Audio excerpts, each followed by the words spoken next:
Just gonna hit record. And you may also want to just press your own record as well, Linda. There Yeah, we go. we're Lovely. good. Lovely. Yeah, we're both good. All right.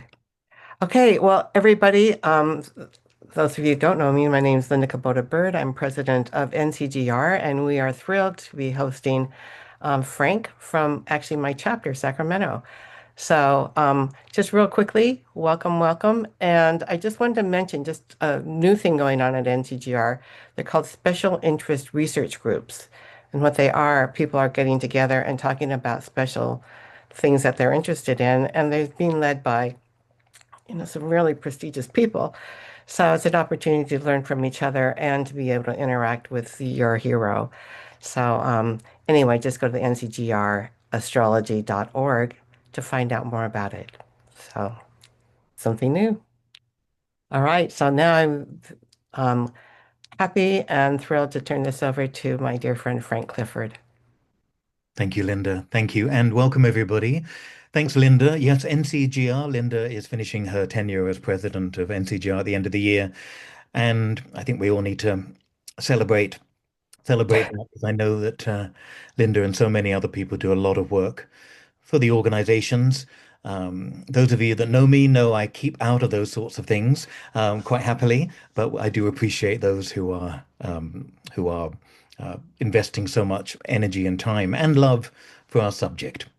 So, welcome everybody. I'm just going to ensure everybody's muted, and please feel very welcome to add comments in the chat box, things that you may want to know today, things that I might not cover or you're hoping I will cover, and I probably will. Hopefully, I will, and we'll have a good session looking at writing for astrologers. Now, don't forget, you can adjust your Zoom to have the subtitles, the closed captions at the bottom, and also hopefully you can see me in the corner, but the main screen is the presentation. But you can toggle with that at the top of your screen, and hopefully you can all hear me clearly. And it is being recorded, so if you need to disappear, you'll find it in the LSA folders. I will mention that a little bit later as we finish, just so you know where everything is. And I've got my mug here. Keep calm. I'm an astrologer. There we go. That it's always useful, even if I need to remind myself sometimes. You'll find this recording on londonschoolastrastrology.com. I'll show you where a little bit later. And you may be interested in joining Substack. I've just recently joined it, and thanks to Stephanie James, who works with me, she's created that Substack for me. And just uploading a lot of my articles over the years. So feel welcome to check that out. Okay, so welcome everyone. All right, so a few quotes. I like starting off with a few quotes, get us thinking about writing. Daniel Boorstin wrote, I write to discover what I think. I really like that idea because so often as you begin writing, you've got, you could have a fixed idea. You could have a pretty good idea of what you believe, what you think the astrology will say about a topic or a person. And then the process of research really does open your mind, open your eyes to this. Write what should not be forgotten. And the final one, a writer needs three things: experience, observation, and imagination, any two of which, or at times any one of which, can supply the lack of the others. So experience, observation, imagination. Okay, so some initial questions. Today is really about helping you think about jumping on board and writing. A lot of you will have written, maybe not astrology yet, but a lot of you have got an interest in writing. That's why you're here. But ask yourself, why do you want to write? Some of you have a burning passion. Some of you feel maybe a book is inside of you. I would say if a book's inside of you, start with an article.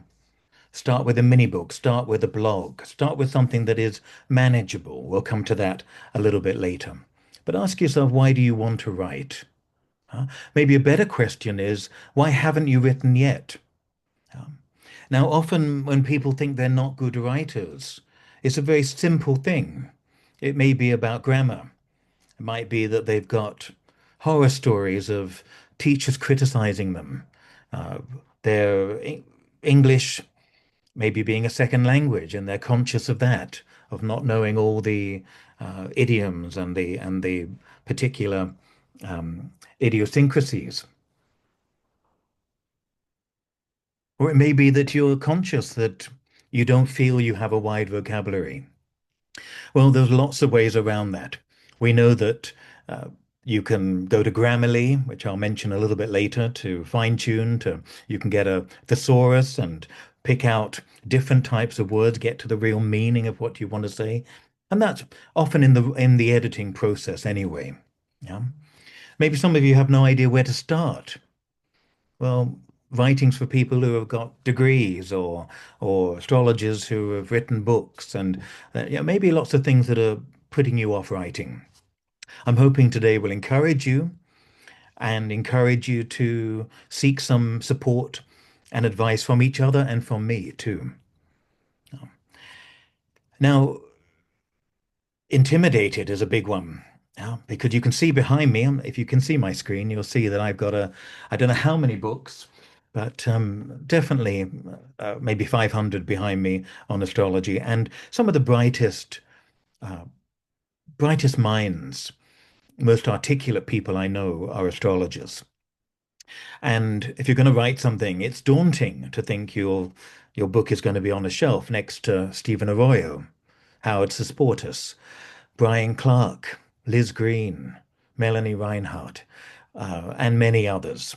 It can be daunting. Stephen Forrest, and all the different people that we know of in the community. So it can feel daunting. And I must say it took me some time to write my astrology book, um, my first proper astrology book, Getting to the Heart of Your Chart.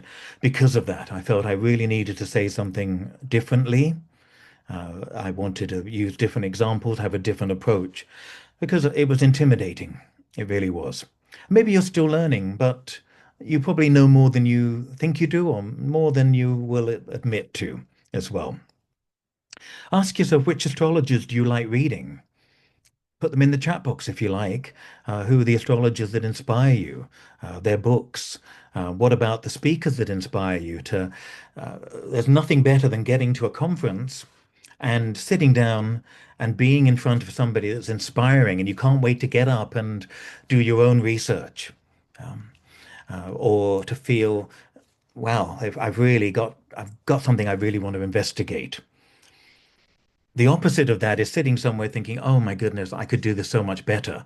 And that's not ego talking. That's just feeling like, I wish I was giving this talk instead and I would have covered different points or covered it better. Anyway, that may be ego speaking. I don't know. We'll find out. So ask yourself these questions. But why do you want to write is an interesting one, because I think most of us have a need not to say something, but we have something to say. And if you feel like that, if you've got an observation that could be fleshed out, if you've got connections that you've made about certain signs or certain planets or certain combinations, why not put that in a blog? Why not flesh that out? Why not put it out there? And you don't have to put it out as the definitive work. I was very conscious in my 20s and my 30s writing and using words like arguably or it could be so. Any sort of phrase that doesn't suggest that I'm coming in as the authority with the truth, capital T. Um, so putting stuff out there, observations, ideas, is great. We can all learn from that. Um, and be open to getting a different point of view. It's tough out there in social media. People are ruthless. People can be very critical. They can be keyboard warriors, saying unkind, cruel things to people, just because they don't feel listened to enough, respected enough themselves, whatever it may be. They haven't got the courage to do what you might be doing and putting your information out there. sharing your observations, that sort of thing. Uh, and we have that idea of envy as well. So do expect a little bit of something from people. You'll get, if you share your ideas, you'll get positive responses and you'll get people who disagree with you. But then, hey, we're astrologers and we can't even decide on house systems. So, yeah, we have to learn to live with that one. Okay. Remind yourself of your strengths. And you can do that by checking your chart or having somebody else check your chart if you're the modest type. Be inspired by yourself. That's the key because you, as a writer, is simply that. It's going to be a reflection of who you are. It's going to be a reflection of your experiences, your observations, your take on the world. No? You can go straight to your Mercury, but you'd be missing the point, really, with your chart. Focus on the sun. Focus on its sign, its major aspects in the chart, and have a think about what that says about your life journey, what you're here to learn, because what you are here to learn is often what we teach and what we write about. So the sun is often the central focus. There's a great book by Paul Wright, I think it must be out of print, uh, called The Literary Zodiac, where he looks at the themes of each of the sun signs based on the writers of that sign as well. So some of the real classic writers who'll look at Aquarian themes for Charles Dickens, who I think was Aquarius, Sun in Aquarius. So the sun says so much about it. Your ascendant and your midheaven combination say a lot about how you interact with the world. It's your public persona, but it's also what you can share with the world immediately in the ascendant way and the midheaven, that sort of reputation blossoming into yourself in society, self-actualization. Both of those angles, the signs, possibly the planets on the angles as well, will say a lot about what interests you around you, what you want to write about and what you could share. The moon and Mercury are both the writing planets. The moon is the diary, the self-reflection, the inner world, the imagination, the creativity, as a general rule. And Mercury is more about how do I put that into words? How do I construct that? How does that configure into a sentence, into syntax as well? That type of thing. That's Mercury. So just looking at Mercury, you're missing the rest of your chart. Um, Mercury is a great tool for looking at how to sit down and be a writer. But the rest of the three that I mentioned, the sun, the ascendant midheaven, and the moon, those three say so much about what will interest you, what you'll absorb. The moon also is what you care about. What you care about, usually we want to write about as well. Yeah. The next point is write what you know or want to know. Now, I had this budding interest in wanting to write and wanting to publish. And so instead of writing an astrology book, the first couple of books I wrote was called British Entertainers. You can see that on the right, a little black and blue book that I did in 1997. Is it 97? Goodness. And then I rewrote it a few years later and expanded it. And I deliberately wrote a book, and I had a great friend to help me with it. Back and forth, we edited it over the phone back in 1997. And I was too intimidated to write an astrology book, and I didn't feel I knew enough. I was 23 years old, 20, coming up to 24, as I was writing it. And I just thought, I'm going to do what I know. And I knew data. I'd been working with Lois Rodden, who then, of course, created Astro Data Bank. And I've been working with data, collecting it. And I thought, okay, I'll do biographies of well-known British people. I wrote to them, got their data, and there's about 700 or 800 people in there. And it was a great labor of love. And it was a great step into writing, into self-publishing. Um, but had I attempted something that same size on a level of trying to create an astrology book, I probably never would have finished it. So write what you know, and if you're writing an article, write what interests you, what you want to know more about. That's really important. Because if you think you know it and you just want to share it, that's one thing. That's nice, sharing it, but also what else do you want to know about that topic? Because if you do a good job writing it and researching it, you will know more about the topic when you finish it. So I often say to people, think small with an article, think 1,500 words, maybe 2,000 words, and be specific about what you want to write about. Otherwise, the project may not ever get finished. I remember having a Christmas party, uh, one of the first years I began running the school, probably 2003, 2004, and somebody came up to me and said, I've written the first paragraph of my magnum opus. Never heard from him again. I'm assuming he didn't finish it. But I thought, oh, I don't want to burst your bubble, but I really wanted to say, start small, get it finished. Then you'll have the confidence to do more, to go further. That's my opinion. Yeah. All of this is my opinion. And one of the things I really want to say is that I'm not going to be uh, criticizing anybody in this lecture, anybody else's work. I'm going to be criticizing my own and sharing my own. And like anyone, I've made mistakes. I'm certainly not a perfect writer by any means, and I'm not a natural writer. Every bit of writing is blood, sweat, and tears. It's inspiration of wanting to do it. My Gemini ascendant, Aquarius midheaven, researching someone, a topic, reading interviews, getting quotes, all of that. Always interested in that. Yeah. So I've got the sun in Aries, that burning thing of I want to share it. I want to be interested. I want to jump in. And then we've got the ascendant and the midheaven. And then my moon, my Virgo moon, just labors over it, changes paragraphs, uh, switches words around, tries not to have too much repetition, all of that.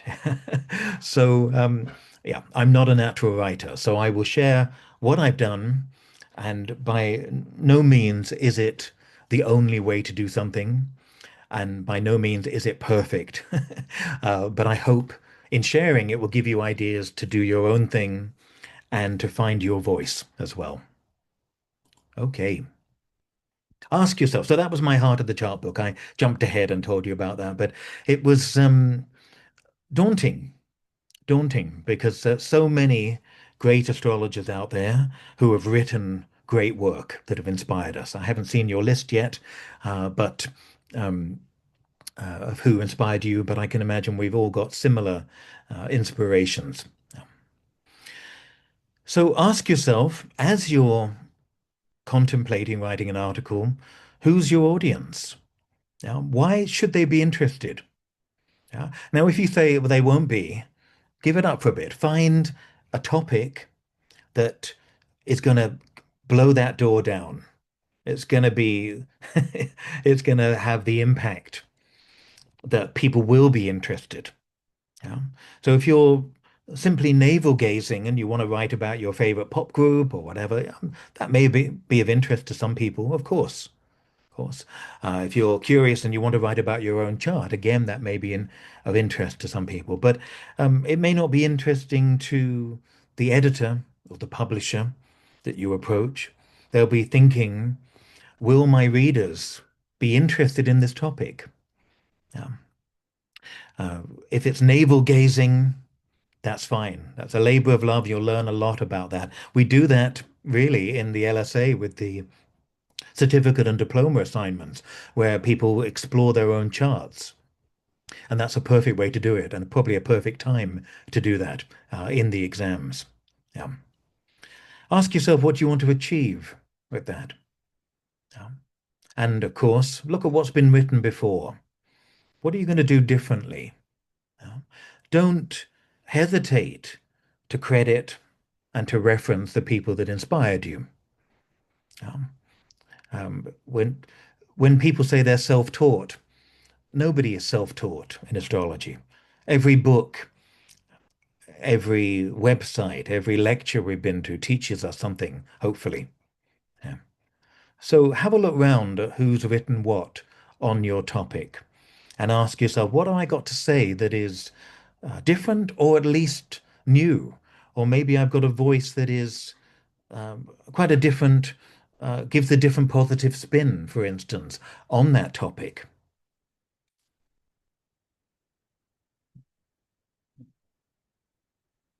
And he asks, when you say focus on your sun, you can look at the house it's in as well if you want, but really look at the sign and look at the planets that it speaks to, particularly the conjunction, square, and opposition. They'll be the loudest. So you could look at the house, but I would say the sign and the main hard aspects plus the conjunction is really going to say a lot about your vocation, your journey, and your path, what you can share, what you can learn, and what you can teach. Okay, good question. Thank you for that. Let's see. Okay. And Helen says, even the simplest articles feel like hard work. Tell me about it. I just finished writing an article on Jeffrey Epstein, and I was really just going to be talking about his newly discovered birth certificate and data.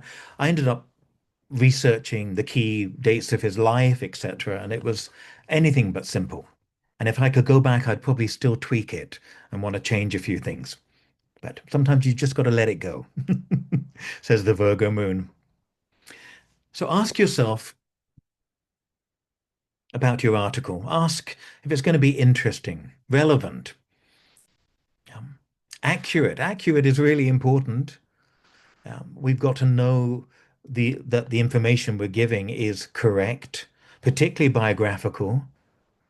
Oh, I've cringed at times when I've written something and then realized it was defamatory or it was somebody's opinion instead of a factual situation or the fact is in dispute. That bothers me a lot. But we want things to be accurate. You're going to have to get to the point as well, because we astrologers could write and talk forever about anything and everything. It's a bit like doing a consultation. We know that we could assess, analyze, talk about any part of the chart, and it could be sessions for weeks on end. It needs to be clear and structured.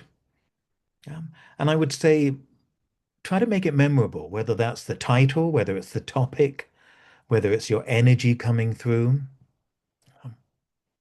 And hopefully it'll generate interest in the topic. Um, in the last 6 months, I've just bought the Mountain Astrologer. Many of you will know that. And I'm getting a lot of articles in or discussions about possible articles. And there are things that I know as an astrologer and as a teacher, things that I'm interested in learning about.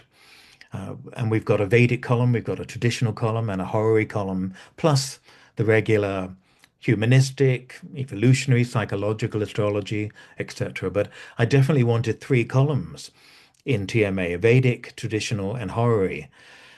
And the key, and some of you may be interested in writing for these, the key is uh, imagine that the writer knows very little about the subject, so hold their hand all the way through the article. Introduce ideas, concepts. It doesn't have to be basic, but what it needs to do is to lead the writer, to guide the writer, to hold their hand with you as you go through the article, particularly if you're looking at uh, areas that may have a lot of technical terms as well. Yeah.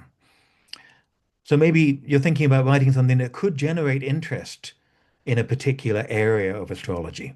And of course, today is more than talking astrology. You may be here wanting to write about any other topic, of course. Okay. A couple of things. Now, you may have a different opinion on this, of course, but uh, at the moment, I've been saying to people writing in that I don't particularly want to write about politics. I don't want to publish articles about politics because what often happens is they become more about the politics and less about the astrology. Yeah.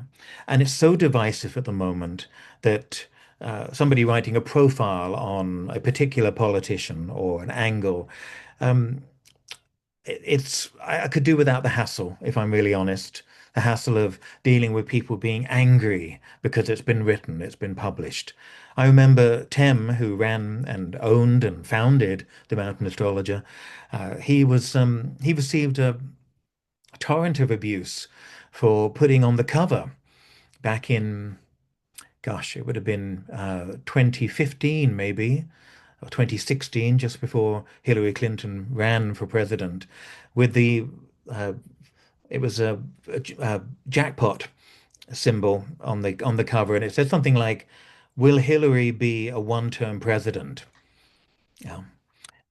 Because 4 years after, it was such a different energy with the Jupiter-Saturn conjunction in Aquarius, etc. And people gave him hell. He was astonished.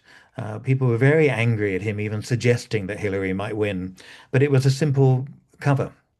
So politics is a bit tricky at the moment. It's nothing. We shouldn't be afraid to talk about it and write about it. But I think a good article will be very balanced and will focus on the astrology. The issue of death, length of life, those sorts of things. Um, I think if they're going to be anything, they need to be a lecture more than an article, because people will read something and it will upset them. And the last thing you want to do is get people upset about a particular placement. Or somebody writing about the astrology of death might say, this happens, death happens when the following happens in the chart, and it might list 5 things, and you're looking at it, and 3 of them are happening to you next month.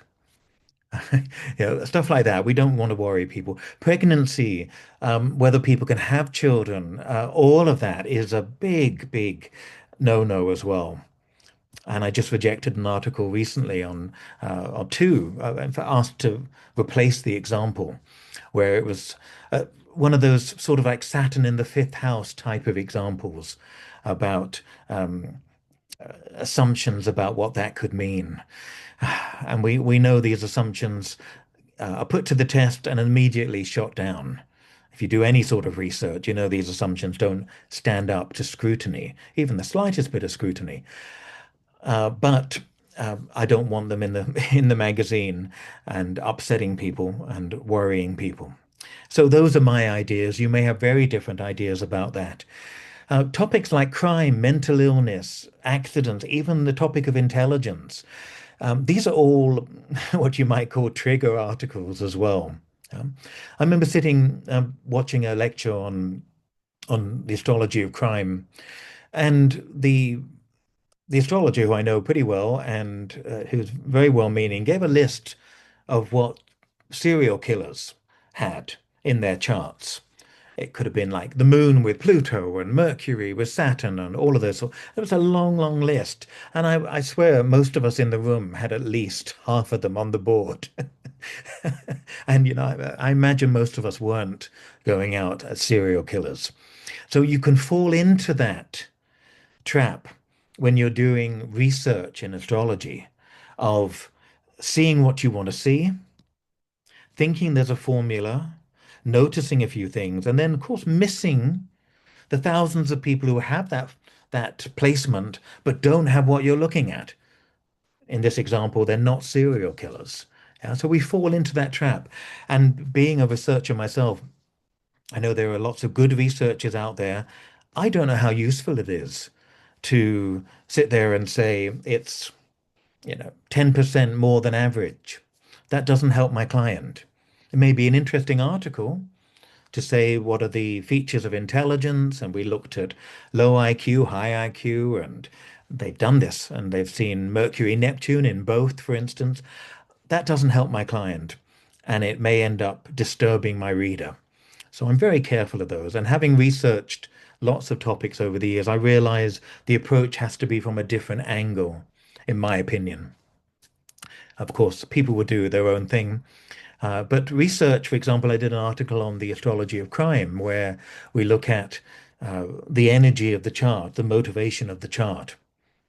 And if you're a very Saturnian person and you decide to commit a crime, it's likely that the crime will be wrapped around Saturnian principles, yeah, or Mars principles if you're a Mars type. Yeah, that to me is better to research. Because we astrologers think we found a formula and we look at the first three or four charts and it fits and we're like, wow, I've discovered something. I'm going straight to TMA or I'm going to write in NCGR's journal. And then the next five charts don't fit that at all. And you're left thinking, astrology doesn't work. And I think we're looking at it uh, in a in a way that's maybe not conducive for the client. Okay, that's all I'm going to say about that before any of you decide to cancel me. Okay, all right, let's see. Um, Mundane topics are great. The Saturn-Neptune conjunction. People want to read about that. Yeah. And usually I put here, they provide you with their own deadline because we know that we've got to talk about it this year. Once it's passed, it might be an interesting research project to say this is what was going on when Saturn and Neptune were together last year. But most people want to read it as it's coming up. They want to know what it may bring, how to utilize it. The mundane topics are fabulous for that. Okay. Now, my favorite is biographies. I love if you were having a little guided tour of my home, you'd realize that in most rooms there are either biographies in book form, in DVD form, in VHS form. I've just got rooms and rooms full of books, and most of them are reference books or biographies. If you're going to do a biography, start with accurate information. Double check that the birth time is right, that it's not being contradicted by an equally valid source, and then print out the chart. I do this all the time. I did this with Epstein just last week. I printed out the chart, made a note of what I could see in the chart, what I thought were the key placements, and started from there. So when I'm doing my research, I'm looking for confirmation of what I've noted, but also looking for things that I hadn't expected as well. Yeah, and when you start reading and researching somebody's life, you start to think, wow, well, that's not in what I expected it to be in the chart. Or where is that in the chart? These are all great questions to ask yourself as you're researching. So an initial biographical search. You may start with Wikipedia. We know Wikipedia is highly political and certain things get in and certain things don't. I had a Wikipedia page years ago and it got deleted uh, because I was an astrologer. And then luckily it was Robert Curry placed it on his website to keep it there somehow so it's accessible. But yeah, it's interesting. I'd start off with Wikipedia if that's or the or some other biographical online dictionary, but then go other places from there. YouTube is a great source of biographies, interviews, quotes, all of that as well. Yeah, interviews, videos, reviews, and quotes. This will help you decide the angle, the focus of your biography. Maybe you just want to look at uh, one area of that person's chart, or you want to look at that topic and use them as your example of somebody that really did it. If you want to look at multiple marriages in the chart, grab the chart of Elizabeth Taylor. She'd keep you busy for the next decade. And as we are working through the biography, ask yourself, what are they motivated by? What is the biography saying? What is the chart saying?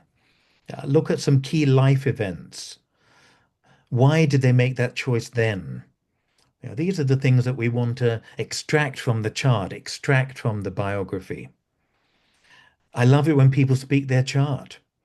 We get a quote from somebody and it's precisely what we would want to hear from a Leo rising or a Sun Jupiter in the eighth house, whatever it may be.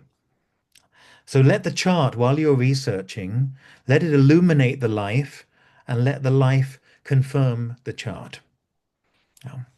Now, the one thing you don't want to do is too much biography, not enough astrology, or vice versa. It's about keeping the thread of what you're trying to say.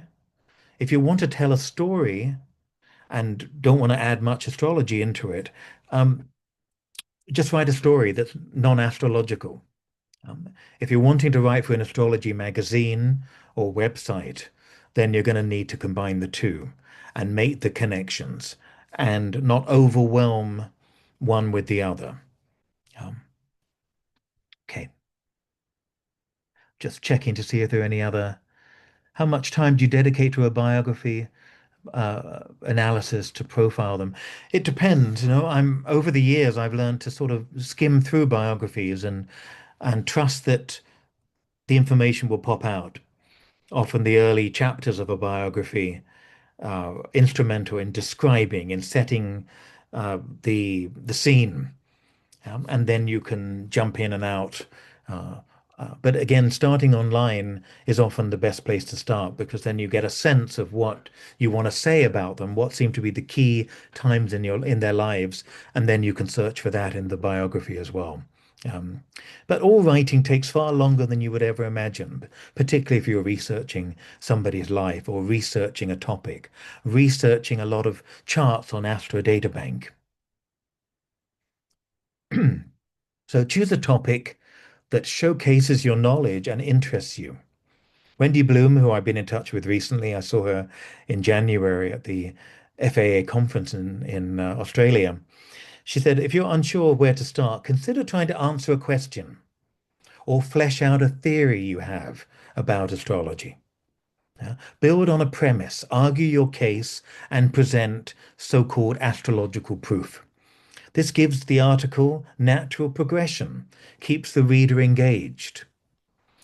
Being published, Wendy adds, helps your visibility within the community. That's true. It's not going to be earth-shattering. Yeah.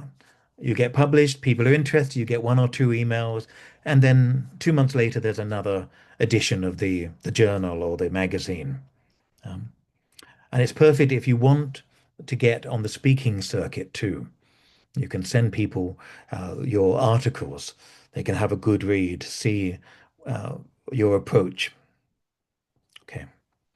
Now, if you already give talks, or perhaps you've done a consultation that covers some of what you want to write about, go back and listen to that talk, transcribe it.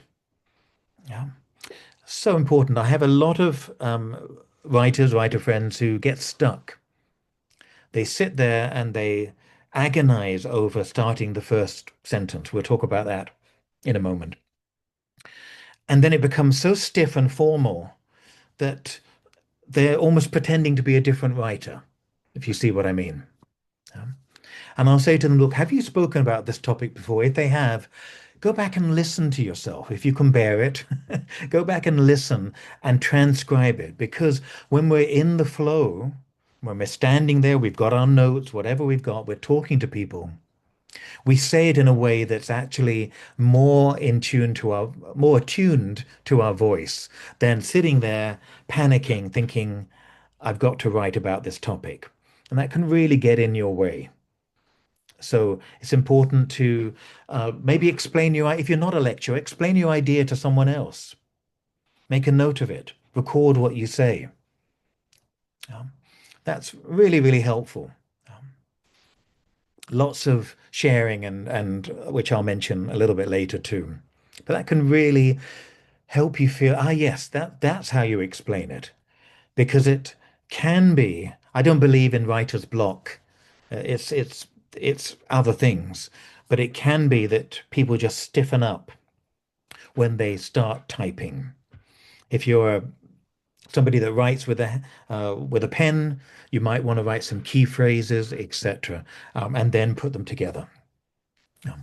But if you stiffen up, find a different way around it. So you're building up your confidence in that way. Okay. So you may want to create an outline, a roadmap of what you'd like to cover. Make a list. So it's a biography. I might cover the early years, their claim to fame, what they went through on a personal level, what they've contributed professionally, and then some sort of summary. You could play around with that. And of course, you will end up cutting stuff out because of the word count, or it's taking it off track. And there've been many a time when I've had a really good expression that I wanted to use, and I've just removed it because it's in a paragraph that doesn't need to be there. But you know what? I have a, Word document, a Pages document, because I'm on a Mac, that is full of things that I discarded. And one day I'll come back to it. I believe in using almost everything you can. I also believe in everything that I write can be used again in somewhere, whether it's teaching a class, whether it's sharing it with someone, whatever it may be. I think you can use things over and over again. There can always be part two, can always be the big book, but focus on completing a a manageable task. Okay. Now we want accurate data. Go to Astro Databank for that, as I've mentioned that already. Find out the magazine's house style. Back up your work, of course. Don't worry about your spelling. The spell checker will help you. I'm often trying to think of a better word. So I sort of right click on a word and look at the thesaurus or the thesaurus and see what it recommends and just I try to mix it up if the word isn't coming to me. As you're about to step on and of course during your writing, don't assume that others know what you know. Don't assume they know what Cassimi is, or they know about the lunation cycle and how long it is. Yeah? It may not be a big feature of your article, but put it in brackets. Yeah? Put things in parentheses to ensure that the readers don't get lost. They think, oh, this is above me. I don't know about that yet. What a great opportunity to write about maybe a year two or year three topic like electional or horary astrology, but make it accessible to a year one person who then thinks, well, it can be done. It's exciting. It doesn't feel such a big hurdle to be learning that type of astrology. Somebody showed me it can be done easily. What a great compliment that would be. Yeah. Don't just say it, show it. Back up with researched examples. Everything you say, generally speaking, in your article, have an example for it. Make a connection that is that is astrological. Yeah. So if you say the person always wore red, they were impatient and abrupt with people, put in brackets what they've got in Aries or that Mars is rising. Let people um, share the connections with people so they make them easily. Yeah. Okay. Now, often we're wanting our article to take us somewhere that uh, that that we think is the right way to go, and often you end up with a different conclusion. So be mutable in that way in your discovery of a subject, of a topic. Oh, I didn't realize I'd come to that conclusion. I didn't realize I'd make that association. Or I didn't realize that I would end up questioning my original assertion or my theory. Yeah. I did that on two articles that I wrote. I did an article on the power degrees of the zodiac, 0 degrees and 29 degrees. And it went everywhere. Lots of people published it. It even won me an award from ISAR, so that was very nice. And I didn't know where I was going with it. I just knew that I wanted to research 0 degrees of the signs and 29 degrees. I had my own observations, but I wanted to jump in and to see it work. And it was um, a great journey of discovery in that sense. Yeah. Okay. The Obama article was interesting because Tim from TMA, he was looking for, I guess, a non-American to write about Obama as he was being elected. So Tim said, would you do it as a Brit? And I said, I'll do it. And I got eye strain from the intensity and the hours that I put in to writing this article. And I really learned a lot writing this big biography. It's in my Heart of the Chart book, and it was great fun to do, but it took hours. If I'd been paid by the hour, I'd have been paid pence, maybe not even in um, double digits.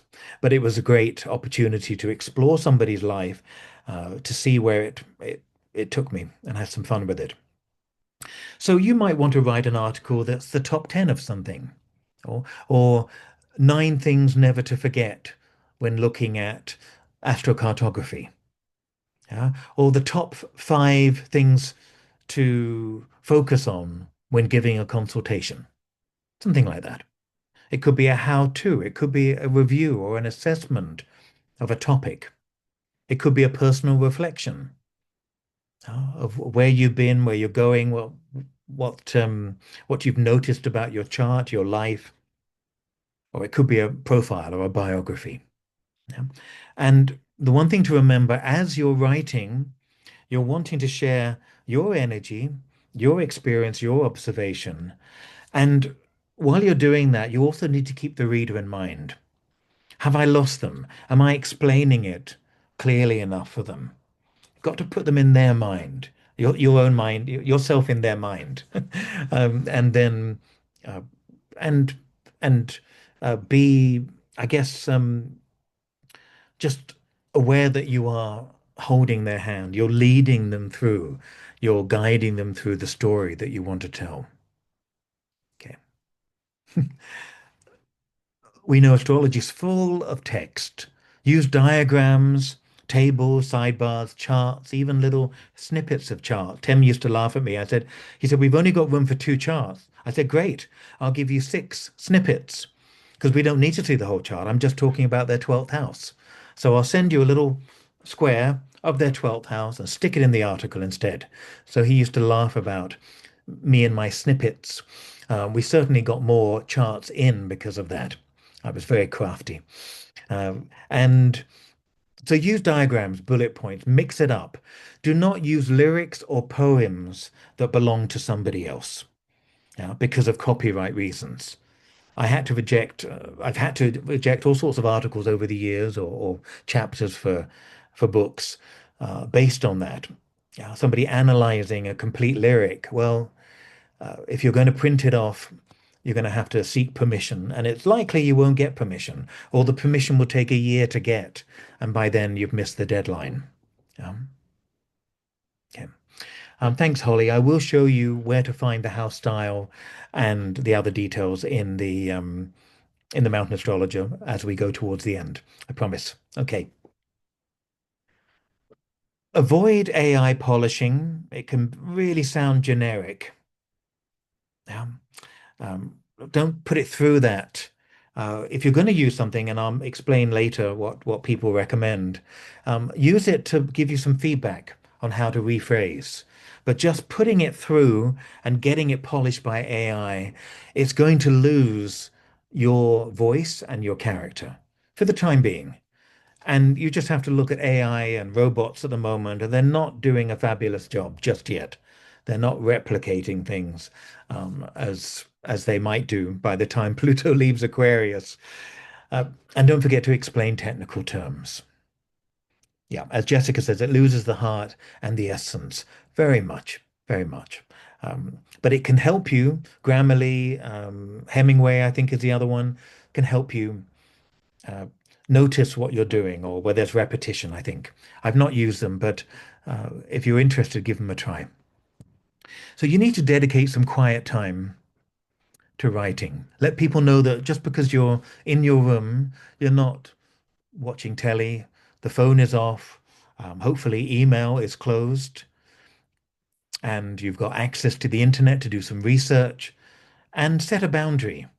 Yeah, I'm going to do 2 afternoons a week, or I'm going to wake up and do an hour of writing, just bashing it out. Whatever works for you. I've never been somebody that enjoys doing things exactly the same time every day, even though I'm a Virgo moon.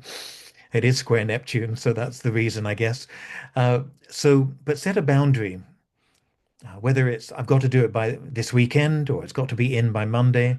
Deadlines are good for boundaries, but you need some quiet time. People need to know that you're writing. Yeah. And keep the process going.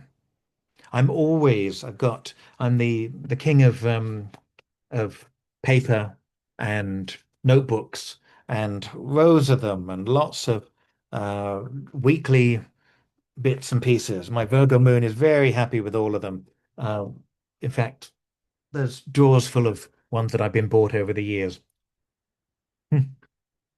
Go around, make notes. I've got a notepad by my bed, and I'm always thinking, oh, I'll write that, or a phrase comes, or I mustn't forget to think about this part of the what I'm writing. Yeah, you can dictate into your phone if that's easier. Yeah, most important thing is to get some ideas on paper. Uh, I tend to vomit everything up. I write it, it's rubbish, it's phrases I wouldn't use, but I'm getting out what I want to say. I'm talking about the sun, Jupiter, and then I want to say something about the Mercury, Mars, whatever. I'm just coming up with ideas, phrases. I'd never show it to anyone else, but I'm in the habit of writing. I'm in the process of writing. Super important. The editing will come later, but get it out, get it down on paper.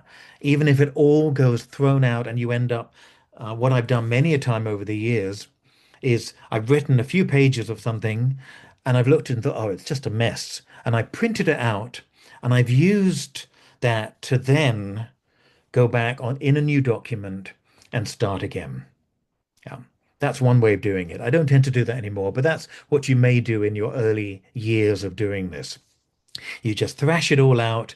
It's half rubbish, half good stuff, half, and another half of waiting to be developed.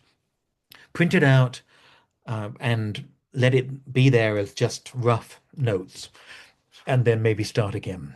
But just going through that process gives you confidence that you're in the flow, you're thinking about it.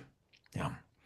Now you might have a Substack that you write on, or LinkedIn that you write notes in, or Facebook that you write a good paragraph in every day. Get into the habit of writing, posting, getting feedback. You'll understand what people will respond to, what resonates with them, what they'll argue about. Ask questions on Facebook about particular topics. I have a Mercury Mars. How does it work for you, for instance? Something like that. Get people's ideas. Get people. Uh, get yourself acquainted with what people need and what they're looking for and what they talk about once you've put something online or posted on social media. You'll learn from your readers. You'll learn just as we learn from our students. And if you need to take a break from writing, I would definitely do that after an hour or so, just to stretch, do something physical, get that shower, go for a walk, whatever it may be. When you're not in the process in front of your laptop, you have other ideas, things come to you. You go for a walk and you think, oh, that's exactly how I need to say it. And type it in your phone, record it in your phone, make a note of it. And when you come back, you can add it to what you're writing. Ideas come when they're not being forced, believe me. Yeah. In the shower. Often in the shower, I thought, oh, I mustn't forget this, mustn't forget it. Or I'll grab my phone and the whole room will be wet by the time I finished. Just because I want to remind myself to talk about this or a phrase I want to use. Okay. And then return to the laptop when you've got that insight, you've got an angle, or you've got a phrase or sentence that may be the opening sentence, for instance. Yeah. Okay, now what I thought I'd share with you are a few blurbs that I've written. Again, not saying these are perfect, not saying that they are the only way to do something, but much better to talk about my own perspective rather than be analyzing anybody else's writing. That's particularly important. So I'm off to UAC next year. Looking forward to that. I'm doing a pre-conference. I'm very excited about that. And I thought, what should I write on? What should I lecture on? And writing a blurb is often it feels like an art in itself. And I'll tell you why, because for many years, when I was a visitor to the Astrological Association conference or a speaker there in England, uh, I would be sent all the blurbs, everybody doing the lectures. And it was supposed to be 75 words of a biography, 75 words of a lecture.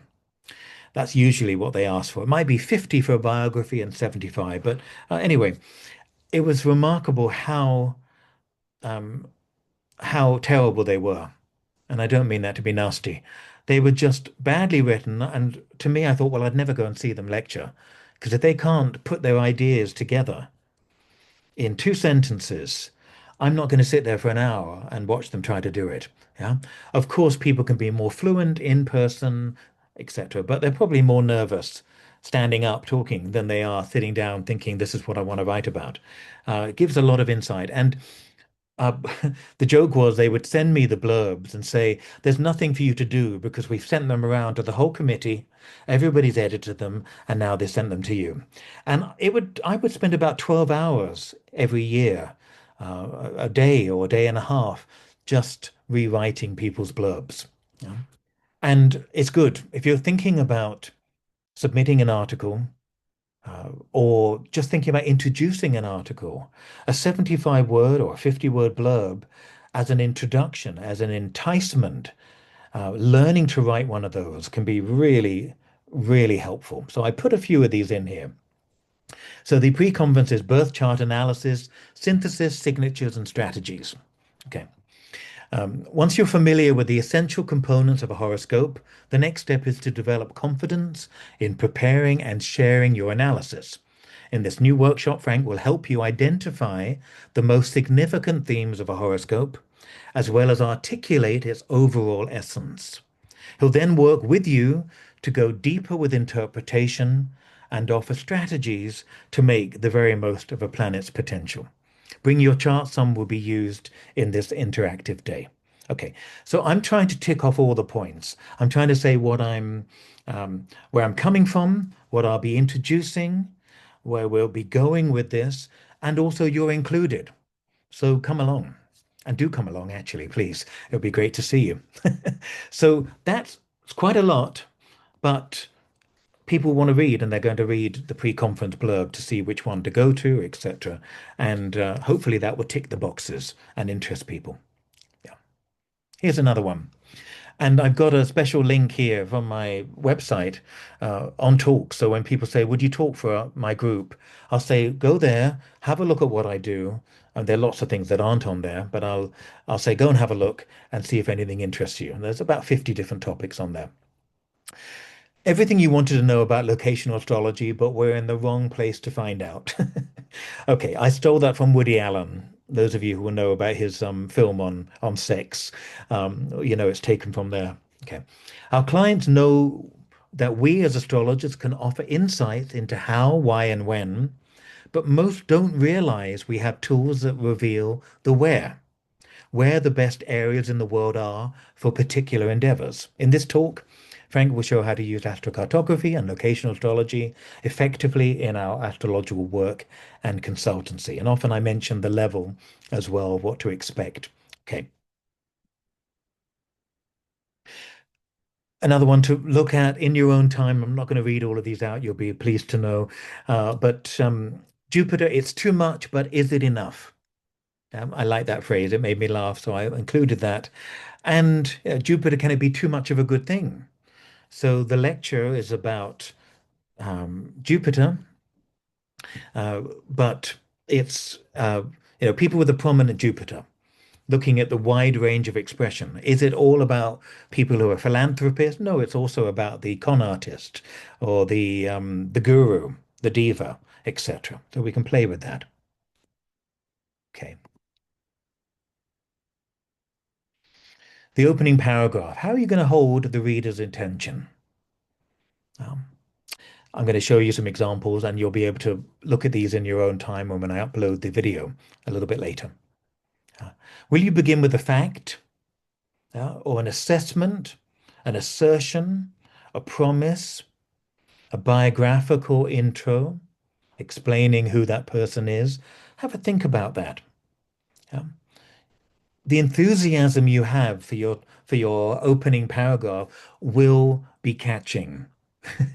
If the reader is interested in that topic, they'll go straight to the heading, they'll be interested, but reading the first paragraph, catch them. That's the key. These are the three memorable opening paragraphs that I remember. So I went and I copied them. The wrath of God, an illegitimate child, and a broken heart brought my mother Dinah across the sea from Ireland in 1958, aged 18. I just remember that really well. That's from Boy George's autobiography. You may remember that George was with us a few years ago at the LSA for a fundraiser. Uh, Fascinating man. I just remember that. I love that one. The other one from Maya Angelou, who had a chance to meet many years ago. If growing up is painful for the Southern black girl, being aware of her displacement is the rust on the razor that threatens the throat. It's an unnecessary insult. Always remember that opening. And another one I always remember, from the dawn of my history, wrote Quentin Crisp in The Naked Civil Servant.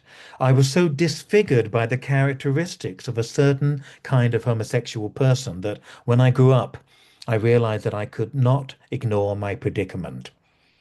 I remember thinking, that just blew my mind when I read his autobiography and that opening paragraph. Okay, so these are just three I remember. I did go online to have a look at the most famous ones, but if they're that famous, you'll know them all. I just wanted to share three that I've always got in the back of my mind. Okay. All right. Now, the new TMA, which is online, all of you should have access to the free TMA, that launch issue in June. But since then, we've had a first edition. We've got a writer who's unfortunately not staying with us, but she had a lot of other commitments. But Ingrid has such a great energy writing, and I wanted to share her November horoscope, the intro to that. She quotes Joseph Campbell, really lovely quote from him, because she's going from Scorpio to Sagittarius season. And the cave you fear to enter holds the treasure you seek. I love that quote. And Ingrid has a great energy about her. I'm really hoping she'll write for us more at a later date. Welcome, hitchhikers of the galaxy, to a rather juicy November, where we journey to subterranean realms via Scorpio's psychoanalyst couch and end up wayfaring on Sagittarius's open road. Yeah. Great energy, great start, fun. You really get a sense of her energy and her where she's going with this. Really love it. Yeah. Okay. So you can start with the definition. Now, this is an article I wrote recently. It was just a simple data news article for the journal, and it was on Gloria Gaynor, she was in the news because she's a born-again conservative who's just getting a Kennedy honor, and she'd also given money to the Republican Party, etc. So there was a bit of controversy about that. So I thought I'd look at her chart. So I began with the definition, and I've not done that. I've rarely done this, where you talk about a word like conservative, and you clarify what it means. And then the next paragraph was talking about the astrology of being conservative. I mentioned the earth signs, staying with the familiar, hardwired to the material world. Yeah. But also thinking about other conservative signs like Leo and Libra. Yeah. Leo doesn't want its position as top of the pyramid to change, while Libra wants to restore peace and harmony. Keep calm and carry on. Yeah. So I began this article with a definition. Another article, I stole this from RuPaul. Being Beyonce may not be your destiny, child.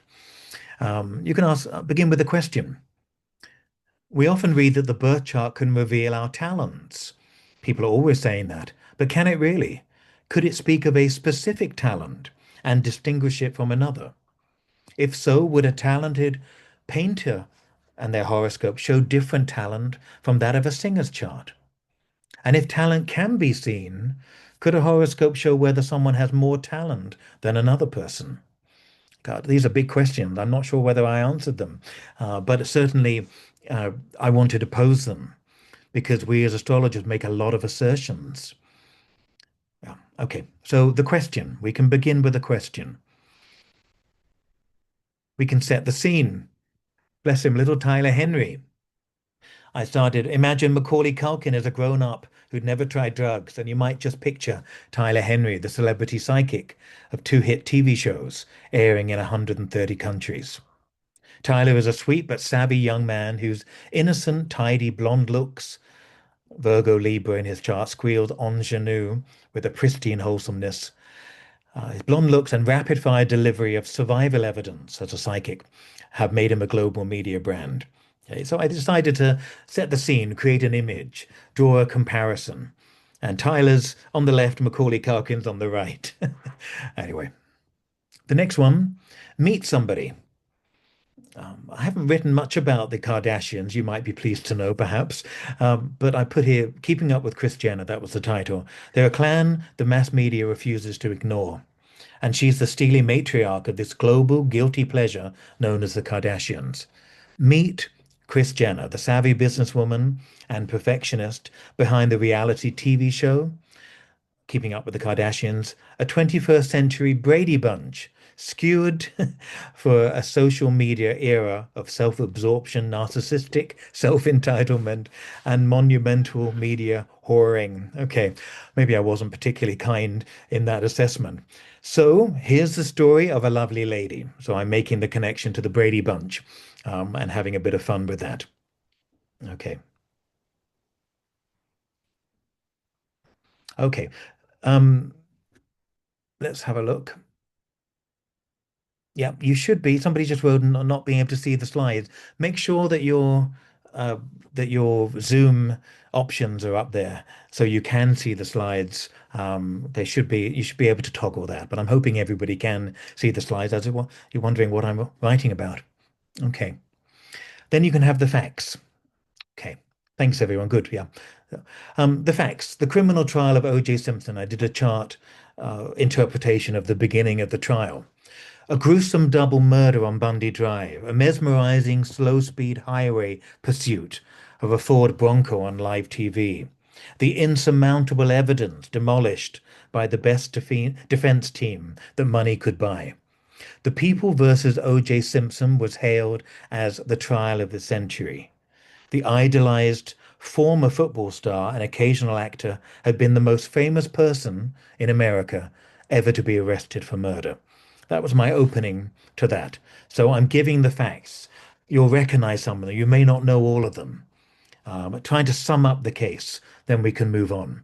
So that summing up doesn't take a page. It doesn't take half of the article. I've tried to fit pretty much all of that in there. And then I'll add to it. I'll move around um, as I move forward. Okay. Intrigue. You can start off with something that's quite intriguing. This was an article about a woman who went to work with Betty Davis, the actress. What sign are you? The formidable star of the silver screen was fixing her Betty Davis eyes on the young, inexperienced woman being interviewed for the job as her assistant. Libra, replied Catherine Cermak. The Aries was satisfied. You're hired. I have a hunch about you, Davis declared. I will teach you everything you need to know. And with Libra rising in Aries setting, we made the connection between her being Libra and Betty Davis being Aries. So began Catherine's education with Miss D, a 10-year working friendship, etc., etc. Okay.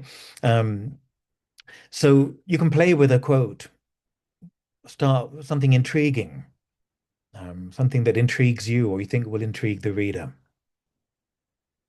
An alternative view.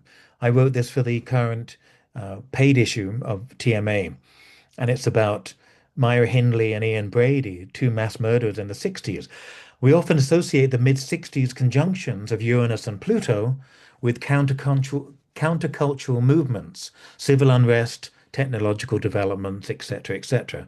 But it was also a time that the British public became aware of one of the 20th century's most heinous crimes, the torture and killings of at least 5 children, etc., etc. So I'm starting off with something we all know, but saying also, look what was happening during this time as well. Okay. All right. I'm going to move on. Closing paragraph. Of course, you got to write in between. Consider ending on a quote, a summary, maybe some sort of conclusion, analyzing something, maybe connecting to another project or another project that the person you're writing about is doing, how it may link. The closing is going to be important. It's easy to do a sort of um, cutesy, predictable closing. Try to turn that around and do something a little bit different. And if it's going to be a quote, make it an impactful one. Um, and it could be an upcoming transit. So I did here in a projection, and it looks like it's going to happen a lot sooner than this. Epstein-Barr, I call the article. With solar arc Pluto crossing his midheaven from this date to this date, and the midheaven reaching Mercury, the world may yet see the emergence of the long-rumored Epstein files, or something even more explosive. Simple, giving them something to look forward to in terms of the chart, checking that out, encouraging people to go further with that research, maybe have their own opinion, but projecting something astrologically. That could be a way to close. I wrote about the Spice Girls calling girl power. And I ended with this. Their message of girl power was never clearly defined. It didn't need to be. It could be borrowed for any purpose, but it's a message of encouragement to empower women to identify and believe in their strengths, to take control of their careers, to dress and express themselves without apology, and to support each other's independence, self-reliance, and individualism. A message for any era. Um, I like that ending. It sort of summed up, and I thought, well, I need to address girl power. And it was a article for TMA a few years ago on the first meeting, the Spice Girls, the first appointment and the audition of all of that. It was a very interesting chart. And then you can look at sort of nowadays, where we come. I'm telling you something of the past. Where are we now? Or where could we be in the future? This was on the British minister, the showgirl, and the Russian spy. It was about the Profumo affair and Christine Keeler. And it was mentioning that she died uh, in 2017 with Jupiter in Scorpio, and the media are aflame with the Weinstein scandal and Me Too, and with Oprah's Time Up speech just a month away.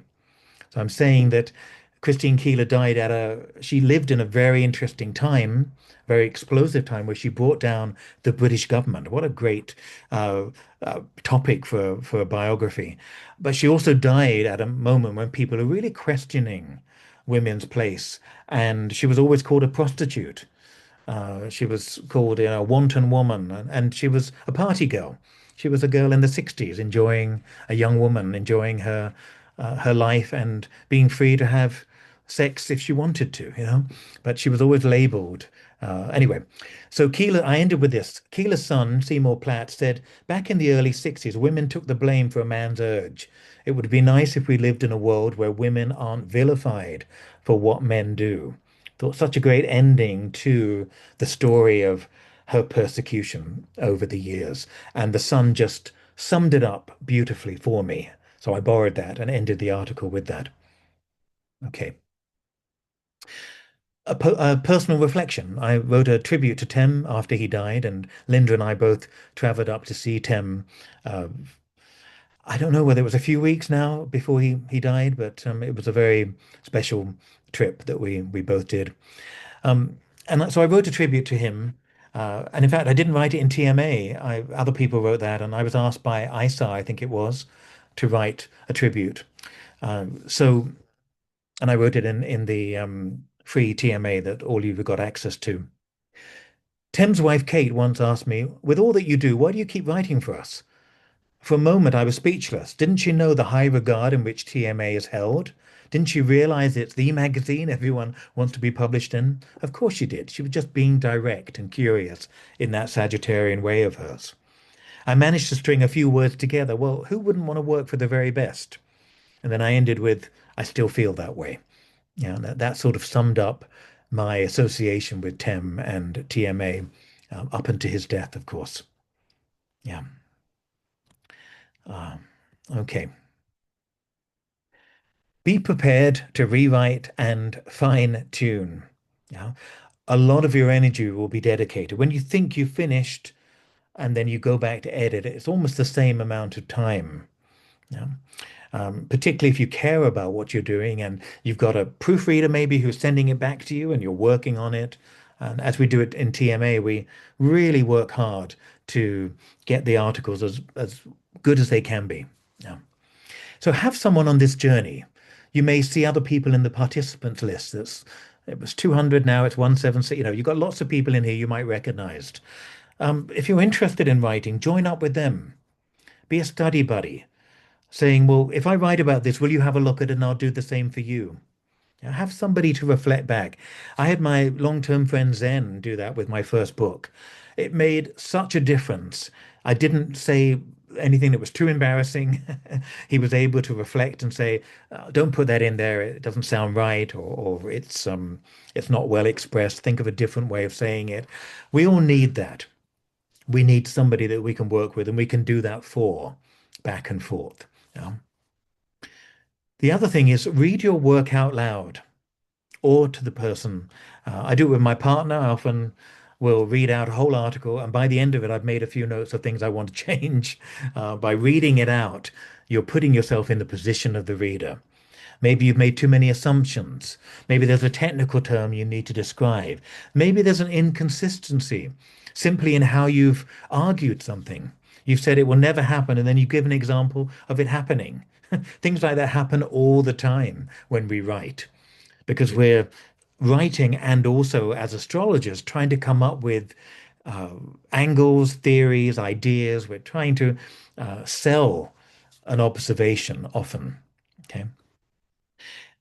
Often you need to just cut things out that going to be uh, disorientating or distracting for the reader. Put it as a footnote. If you think it's going to stop the flow, if it's something you really want to say and you think they need to know, put it as a footnote, and it can be a biographical sentence or two so the person can understand more, but it doesn't stop the flow of your writing. Okay. It's helpful. The computer will help you with this, but it's really helpful to know the difference between it's and it is, you're and you are. And my all-time favorite at the moment, should of. I'm doing a Macaulay Culkin myself now, if you can see the video. Um, or if I see that on a presentation or in an article, it makes me wince. If I've ever sent an email with you're instead of you are and haven't checked it properly, or there instead of they are, forgive me. I mean, I wouldn't be able to sleep if I knew I had. Um, the other thing that you get, and it's more important because these things can be sorted out by someone else editing it. It's not the worst crime. It's not the worst crime.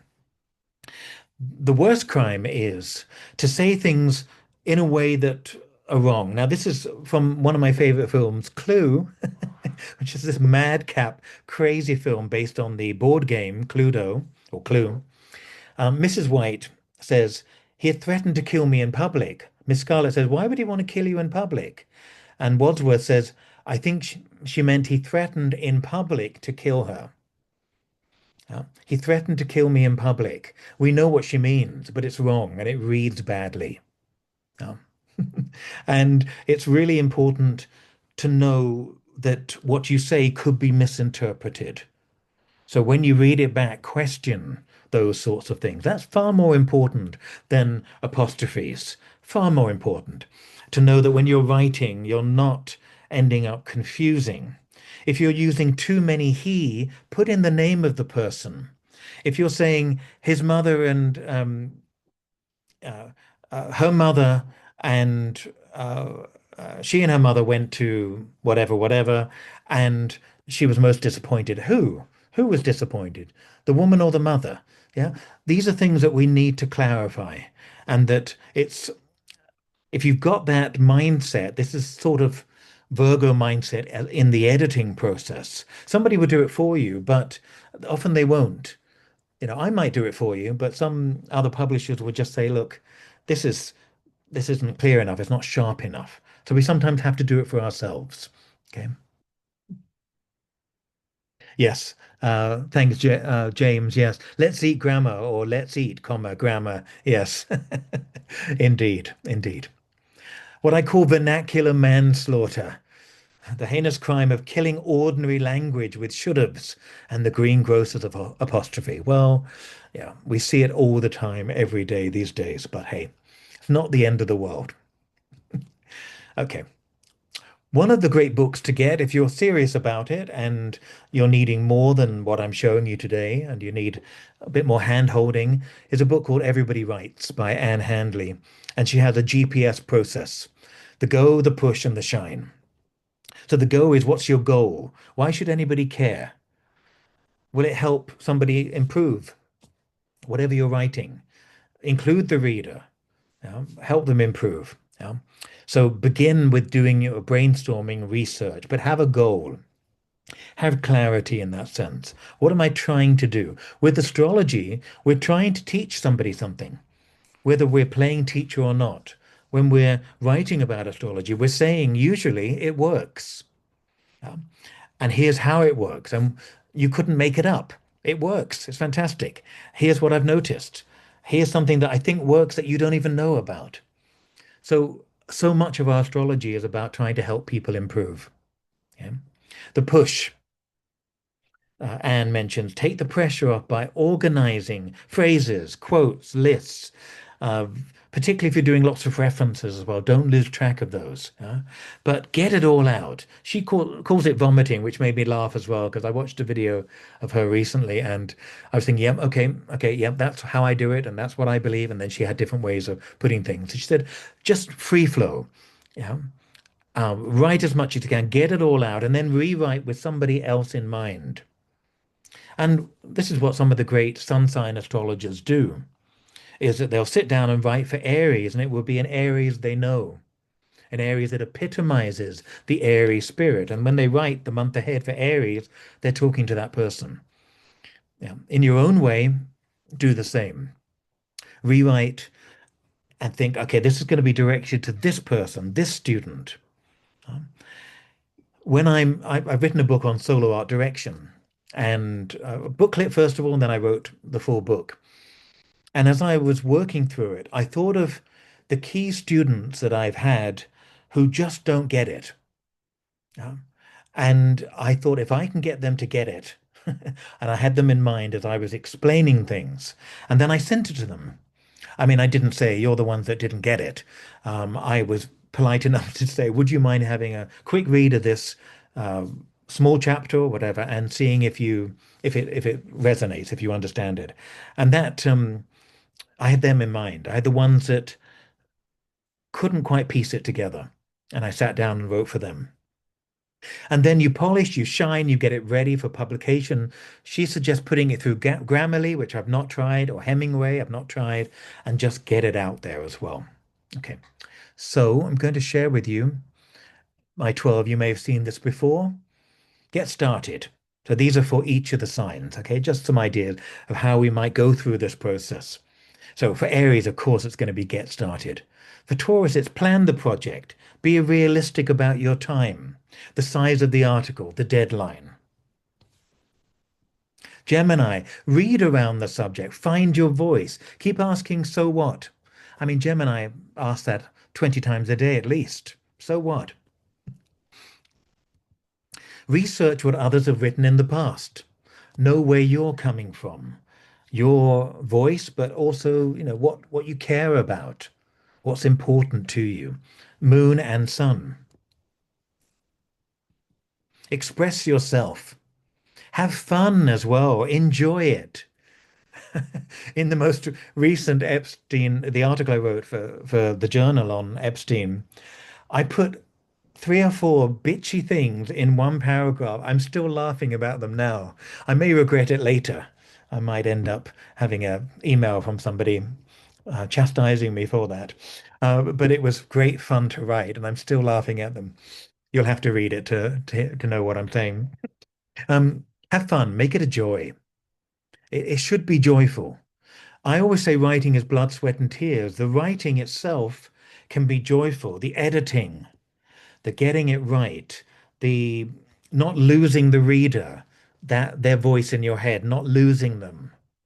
That's the blood, sweat, and tears.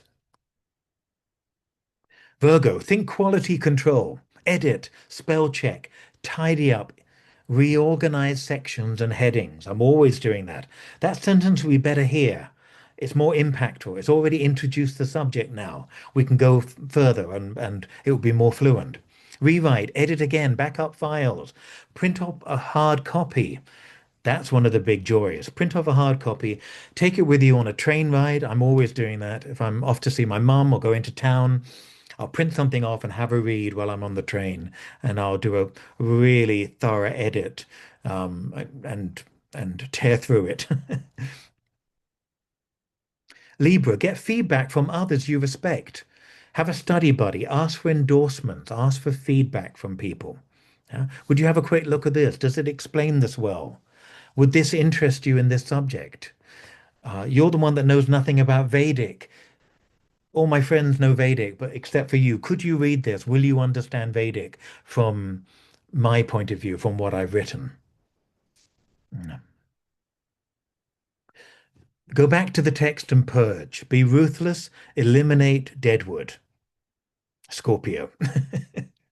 Sagittarius, sell it to a magazine, and I mean promote it. Write a good blurb, like I was showing you with the lecture blurbs. Show them how marketable you are, that you've got a level head. I get emails from people sometimes, and you just know from the email that the article is either going to be scattered, it's going to be strange, it's going to be just navel gazing, it's going to be something that only they are interested in. And then you get articles that are, you get emails that are polished and sensible. And you think, okay, I can talk to this person, we can edit, we can sell it, they'll put it out there, and it will be good for both of us. Yeah. Or you might want to self-publish in a blog, promote through social media, do the Sagittarian thing, get it out there. Capricorn, talk business. Most magazines won't pay you. TMA usually pays. If it's a repeat of a book or an excerpt from somewhere, probably not, but we tend to pay writers. Um, Negotiate the contract, find out the commitment, find out um, how long it's going to take. You know, talk business in that sense. The editor, the publisher will come back and say, uh, we need this by November the 5th, whatever, and could you deliver it by then? Or we need the edits in. Are you around to do that? Publishers and editors need to know that you are professional as an astrologer and as a writer, and that you're reliable. Present yourself as an authority. It doesn't have to be the authority, but somebody that is good at expressing the topic that you're selling. Connect with your community and audience, Aquarius. Get readers, reviewers lined up to comment. And finally, Pisces. Put it in the hands of the fates and let it go.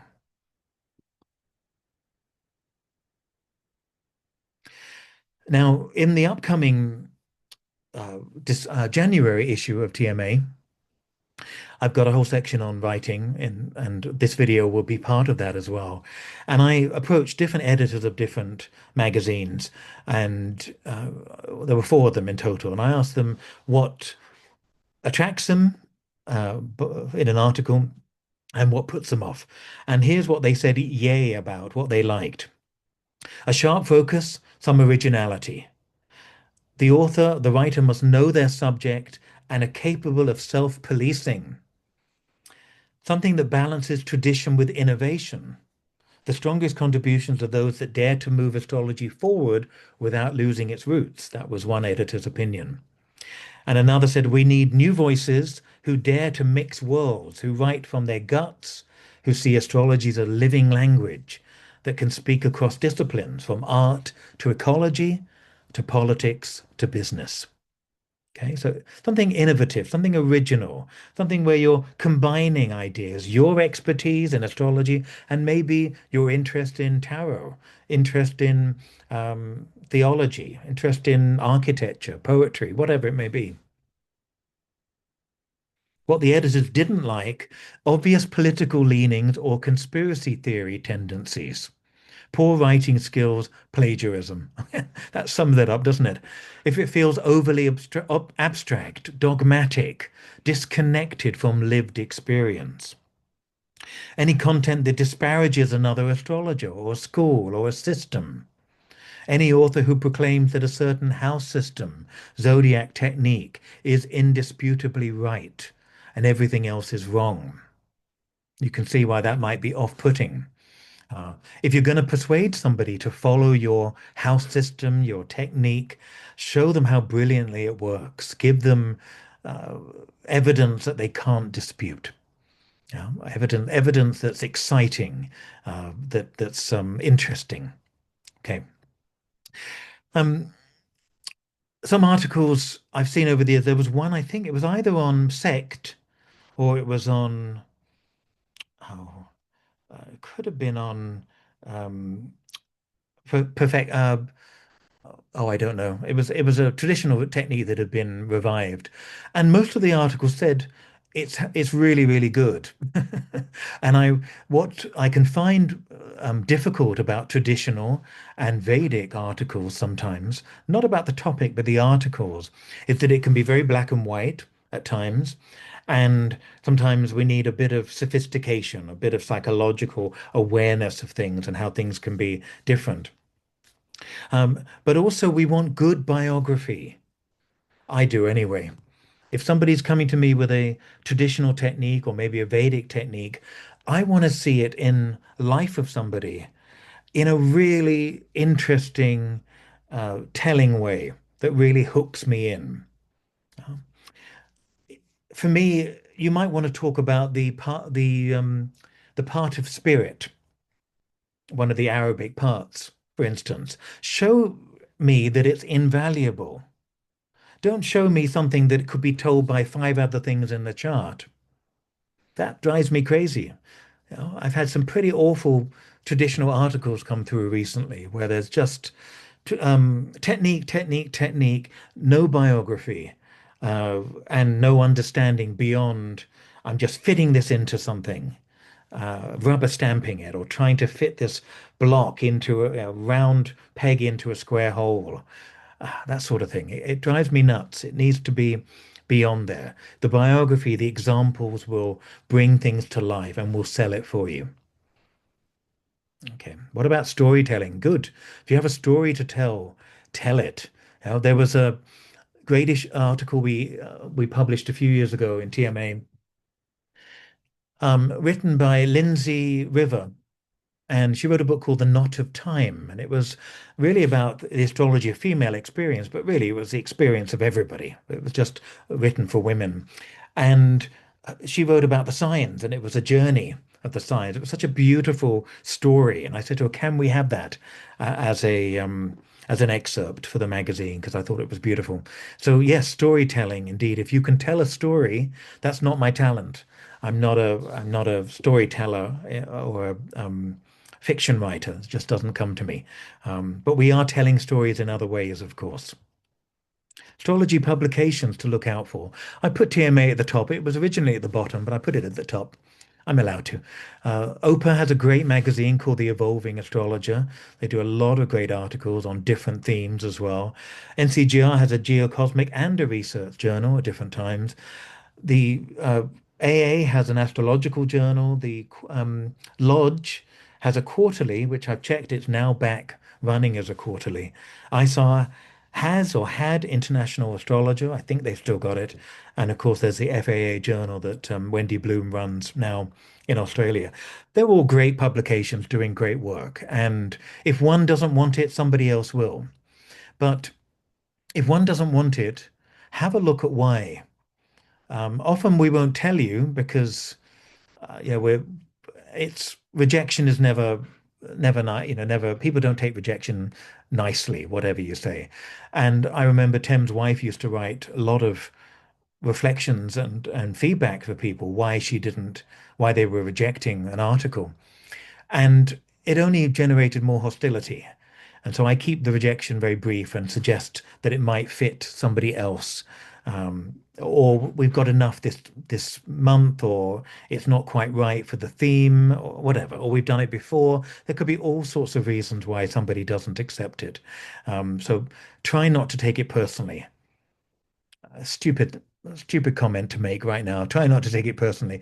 Very easy to take it personally, but there are lots of avenues. And if one of us doesn't want it, somebody else may, or somebody else may have the time to whip it into shape, or it's going into a into an issue that's perfect for it. Yeah. So these are the places to look at. There may be other ones as well. I'm sorry if I've missed anybody out, but do put them in the chat box if I have missed anybody out. Okay. An invitation. All right, we're finishing now. Um, Quick word, take your time, read the articles, uh, read articles read book chapters, read around a topic that you love. All the things I've said to you earlier. I'm just going to share my screen. If you head to the LSA website, I think pretty much all of you have got an account. Click on my dashboard, and you'll find in there free interpretation sessions and articles. Click on there and you will find the video of today. Not yet. Somebody always writes and says, "Where is it?" And I say, "It hasn't been recorded yet." So I will upload it. I could go back in time for you, but I can't. And then click on Mountain Astrologer here, and you can access the first issue. Most of you will have that already in your dashboard. You can subscribe if you want to. It'd be lovely to have you. We do a lot of videos, articles, webinars, free stuff, lots of things.